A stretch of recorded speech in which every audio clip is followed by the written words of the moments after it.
দায়িত্ব গ্রহণের পর প্রথম কর্মদিবসে মঙ্গলবার সকালে বঙ্গভবনে আসেন ভারপ্রাপ্ত রাষ্ট্রপতি হাফিজ উদ্দিন আহমেদ।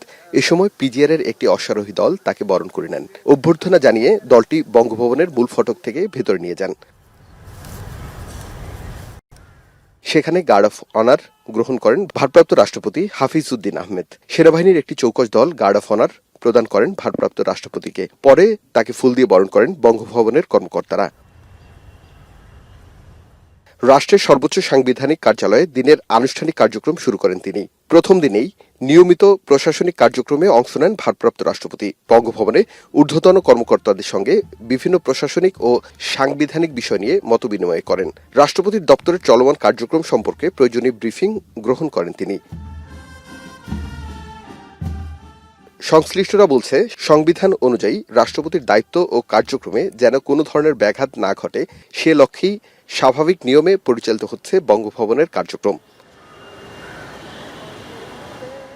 প্রথম কর্মদিবসে প্রয়োজনীয় দাপ্তরিক নথিতেও স্বাক্ষর করেন ভারপ্রাপ্ত রাষ্ট্রপতি। আরিফ হোসেন, এখন, ঢাকা।